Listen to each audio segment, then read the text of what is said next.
The Kalinka Bamberski case. As police officers stationed at the Mulhouse police station in France were finishing their shift on the morning of October 18, 2009, they couldn't believe what they were seeing just across the road from the station's front door. An elderly man bleeding and chained to a fence. What they saw that day was the 29-year culmination of a father seeking justice for his murdered daughter, a country's apathetic view of a serial predator, and vigilante justice for a murder victim who had her whole life ahead of her. The Kalinka Bamberski case is a sad and intricate legal case that has held the public's interest for decades. The 1982 death of 14-year-old Kalinka under strange circumstances while in the care of her German stepfather, Dr. Dieter Krombach, is central to the investigation. The death was considered accidental at first, but Kalinka's father, Andre Bamberski, suspected that Krombach raped and murdered his daughter and spent decades fighting to get justice for her. On July 10, 1982, Andre Bamberski was at home when he heard his phone ring. It was a call that every parent dreads receiving, and what he was about to hear shook his world to its core. Danielle, his ex-wife, who now lived in Lindau, Germany, was on the other end of the telephone. She broke the news to Andre that their only daughter, Kalinka, who was 14 years old, had passed away. What Andre was hearing was beyond his ability to fathom. How could it be that his daughter had suddenly passed away? She was an energetic teenager who participated in a variety of sports and enjoyed life to the fullest. Danielle said that Kalinka had passed away somewhere in the middle of the night. She said that an autopsy had not yet been performed, but that one would be completed soon. Since Danielle's husband, Dieter Krombach, was a well-known physician and former ambassador with contacts in very high places, she was well versed in the aspects and timelines for an autopsy procedure. It didn't take long for Andre to figure out that Krombach was the one who had found Kalinka's corpse and had phoned for medical assistance. When the first responder, Dr. Jobst, arrived at the scene, Krombach informed him that he had injected Kalinka with a compound that he would not specify at around 7:30 p.m. the previous evening. Krombach asserted that the compound's primary purpose was to facilitate a smoother tanning process for Kalinka. According to him, he administered a sleeping pill to her at around midnight since she was having trouble falling or staying asleep. Her autopsy, performed 2 days following her death by doctors Hohmann and Dohrmann, and bizarrely witnessed by Krombach, was unable to identify a cause of her death. Among the findings were aspirated stomach contents in the airways and lungs, undigested stomach contents, multiple injection marks, a superficial vaginal tear that was determined to have occurred after death, fresh blood stains around the genital area, and a white substance in the vagina that was never tested. Her genitalia were also removed and have been missing ever since. No toxicology tests were performed, and the death was assumed to have occurred between 3 a.m. and 4 a.m.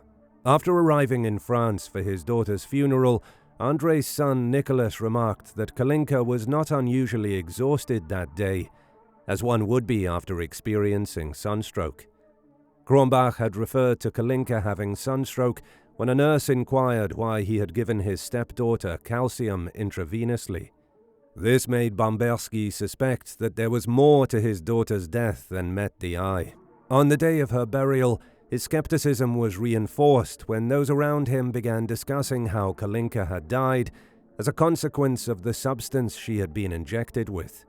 Before he left Germany, Bamberski demanded to see the autopsy report. After about 3 months, Andre obtained a copy of his daughter's autopsy report. At this point, the case had been closed by the German authorities. As Andre read the results, he felt an overwhelming sense of dread. According to his interpretation, his daughter had been drugged, raped, and killed, and her murderer got away with it. Krombach was never thoroughly investigated. He only responded to 5 questions raised by authorities from the comfort of his own home. When re-interviewed, Krombach's testimony changed.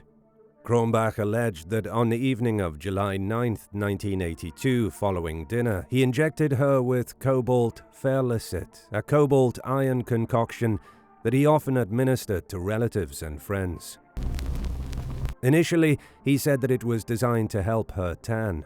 However, he then contradicted himself by saying that it was intended to cure anemia. He said that he instructed her to turn off her light at midnight and discovered her body in her bed the next morning.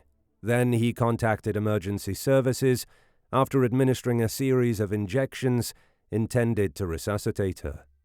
The fact that he tried to revive her, even though she had no chance of coming back to life, suggested a sign of Krombach's desperation and that he might have gone too far in his modus operandi as a sexual predator.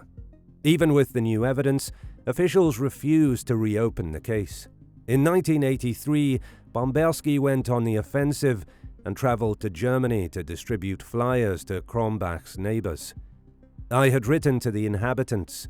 I told them that they had to know that in their town there was a criminal doctor, and I gave his name, address, and said that he had raped and killed my daughter.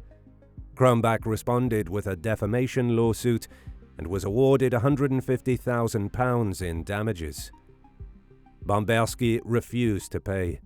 Bamberski then hired the renowned German attorney Rolf Bossi to push for Krombach's prosecution. In 1987, the Munich Higher Regional Court ruled that there was insufficient evidence to prove that Krombach's injection negligently or deliberately caused the girl's death.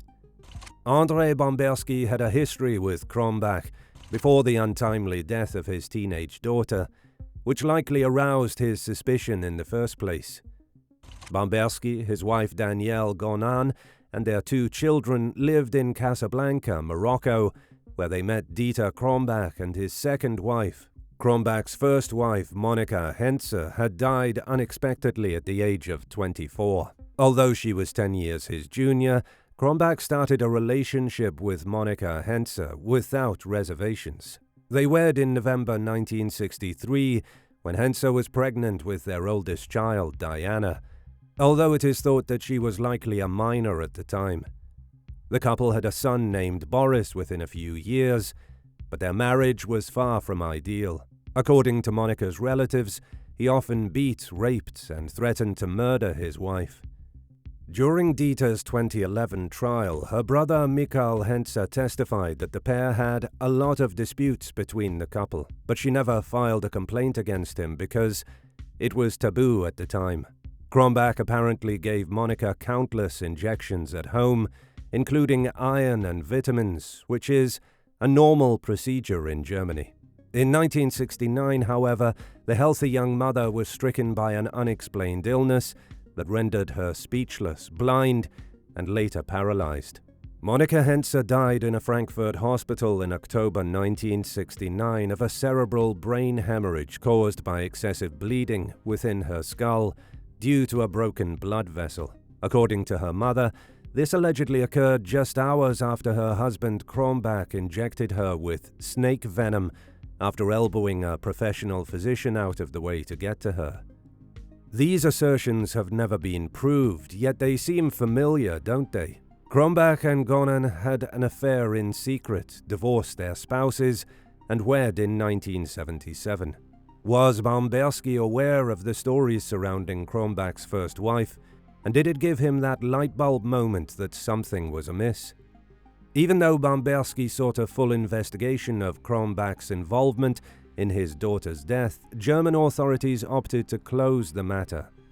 As a doctor with political connections, he was supposedly exonerated of all offenses. Bamberski eventually discovered that because Kalinka was French, he could seek justice under French law. After reviewing the autopsy and exhumation, his attorney verified that organs were removed from Kalinka's corpse, but they were not buried with her. Krombach could not be prosecuted for rape or attempted rape since he lacked the victim's genitalia and the evidence to back it up. Krombach fired back by appointing a French attorney. He denied all accusations and refused to appear before a French court of law. 3 French professors of medicine indicated the likely reason for Kalinka's death. They felt that she died as a consequence of the shock caused by Krombach's injection of his prescription, which resulted in regurgitation. They found that asphyxiation was the most likely cause of her death. The French court made its final determination that Krombach should be prosecuted for deliberate homicide. Although he was unavailable for immediate arrest, he was sentenced to 15 years in jail in absentia in 1995.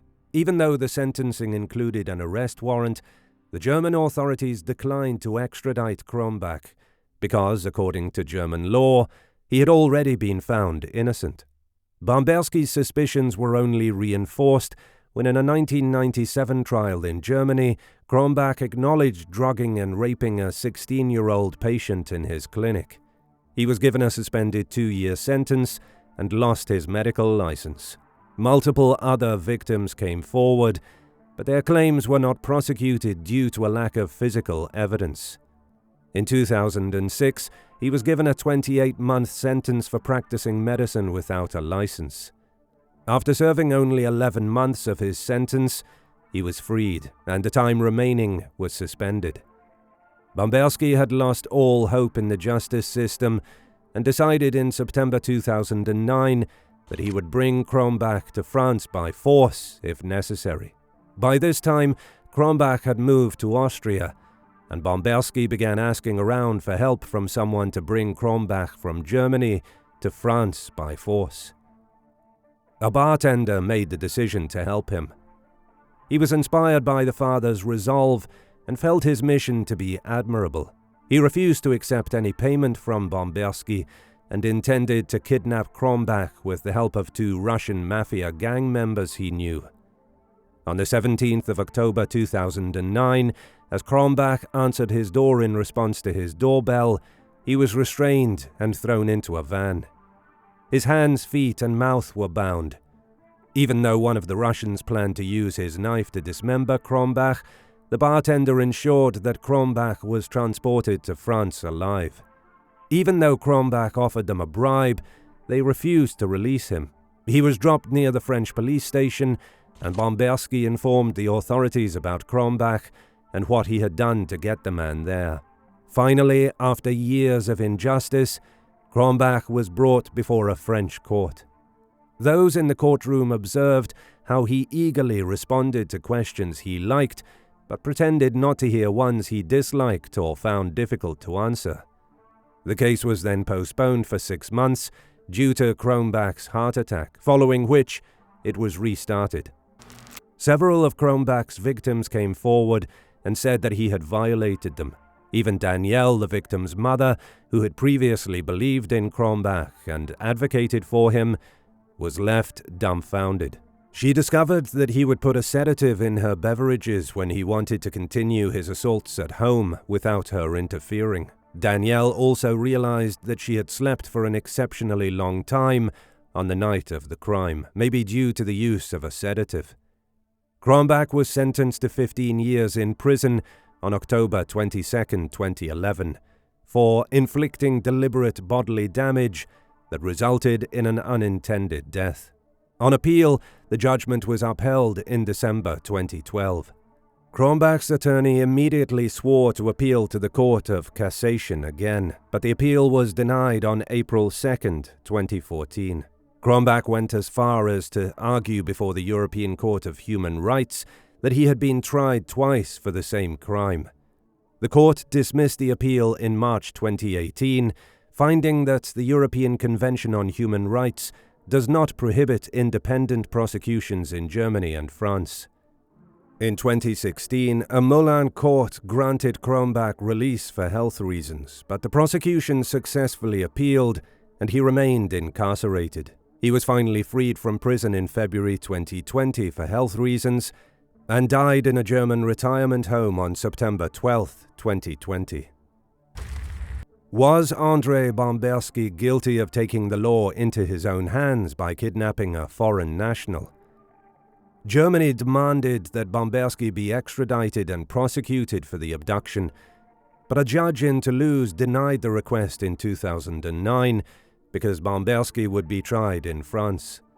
The trial for Krombach's abduction was held on May 22nd to 23rd, 2014. Bamberski admitted to having consented to Krombach's kidnapping and was handed a 1-year suspended sentence. How do you feel about this father's vigilante actions to bring his daughter's killer to justice? Please leave us your opinions in the comments section.